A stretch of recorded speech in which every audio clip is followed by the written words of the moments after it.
Right, Gio, lovely to meet up with yourself and Jamie and do some work on your games.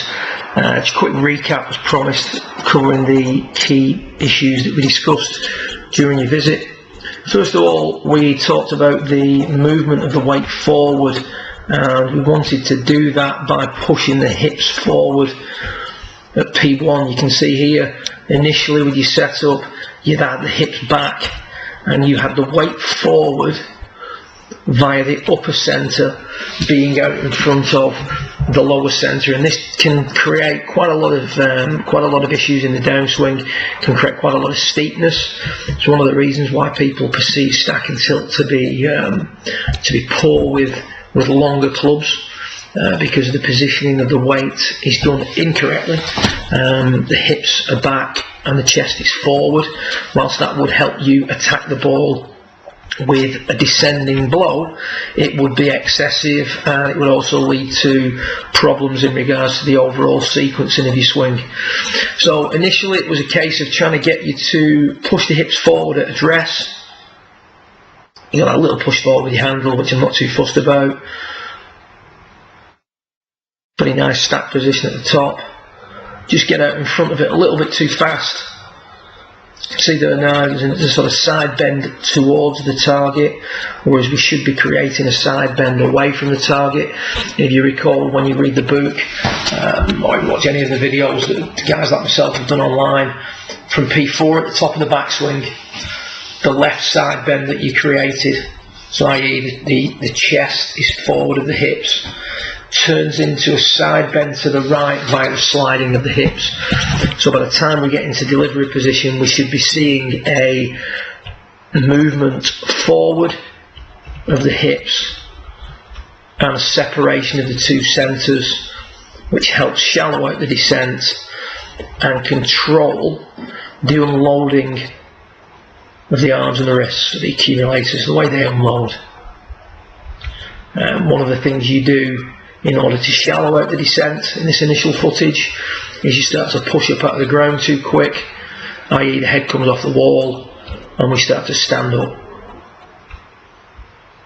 So what we talked about was pushing the hips forward, really isolating the impact position. It's going to take you back to the original setup here.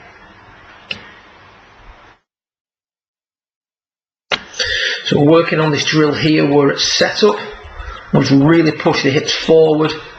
We've really moved the handle forward, and that in turn has created the side bend to the right that we're looking for at impact. So we're sort of presetting the impact position. At setup, it's not a problem to have a little bit of side bend to the right. You actually should.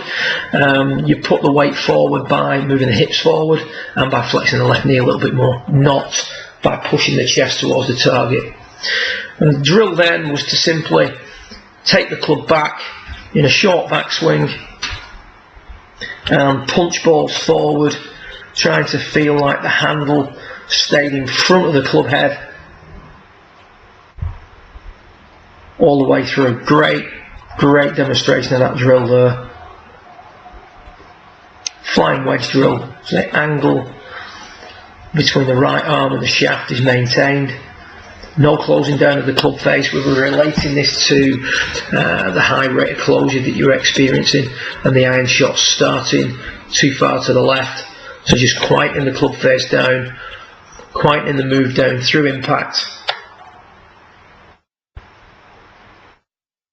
So there's less overtaking and less closing down of the club face as you come through. So after doing that for a period of time, we came back and asked you to hit some shots just in a normal manner, and you can see the results of the drill are already starting to take place. If you compare the setup after doing the drill to the setup that you had originally, you can see now that we're creating a little bit of side bend to the right at setup. Not excessive, we don't need it to be excessive, but just a little bit. And we've done that by the hips being a little bit more forward at setup, again just an inch or two, and that in turn allows you to, or enables you to slide the hips a little bit less during the downswing, because the hip slide is quite a hard movement for a lot of golfers to coordinate. Still side bending to the left at the top. And you can see as you come through, I beg your pardon, take that back. As you come through on this one, starting to see, again, much lower overtaking rate and a much better separation of the two centres. You can see as you come through also, granted this one isn't at full speed, but the follow through is starting to look a little bit different, a little bit more tucked under. The body's working differently, relying less on the sort of flipping of the hands through impact. So that was your iron issues, rate of closure too high, hips too far back at setup, and the consequence effects. If we look at driver, which was the sort of second half of your visit, historically, as you can see here on the bottom centre, the backswing gets quite long. As we come into impact, we start to extend excessively. A lot of players use that as a source of power, so you're pushing up out the ground, but unfortunately that's overriding all the other things that need to happen. Remember, during the downswing we have to extend, as you're demonstrating there, but in order to hit the golf ball on our desired line we also need to slide and rotate.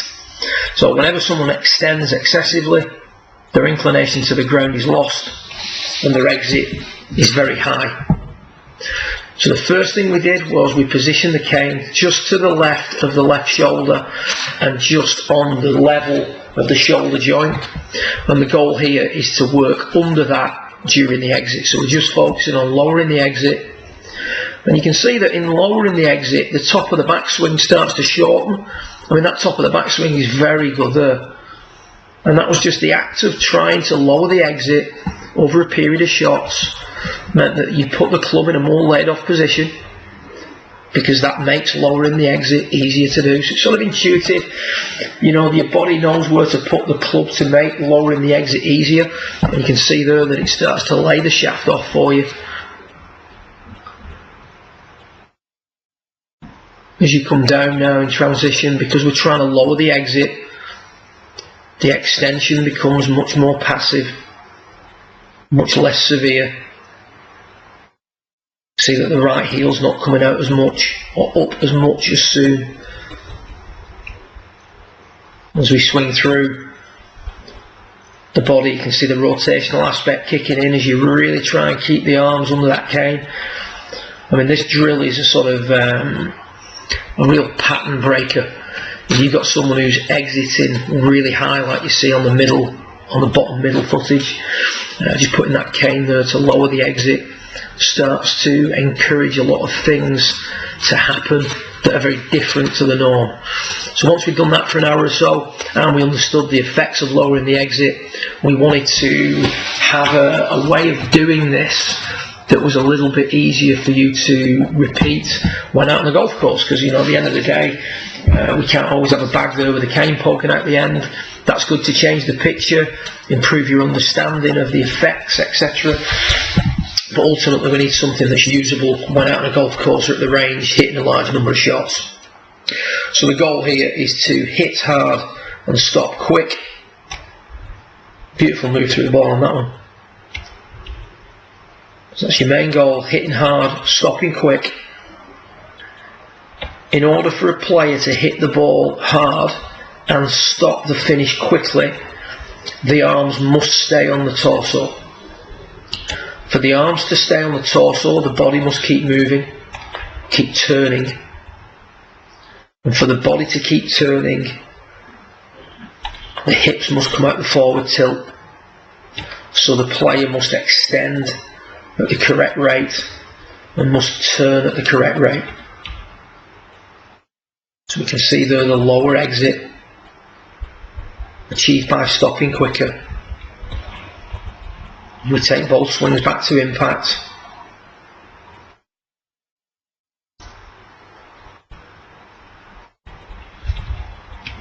We see that the right heel isn't popped out as much. the spine is maintaining its inclination to the ground better.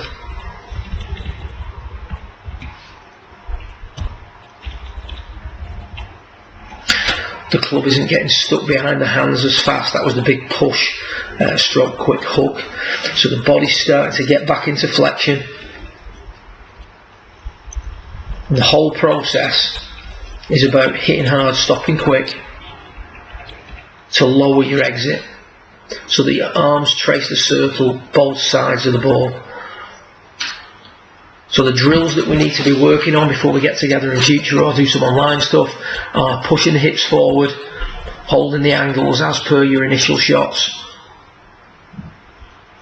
and then hitting hard and stopping quick. And you can do that with any club. You can do that throughout your set, and that's a great protocol should you be out on the golf course and things start to get a little bit pushy or a little bit hooky. Some great changes there. It was a really enjoyable session. Enjoyed both your companies, and I look forward to doing it again in the not too distant future. Well done.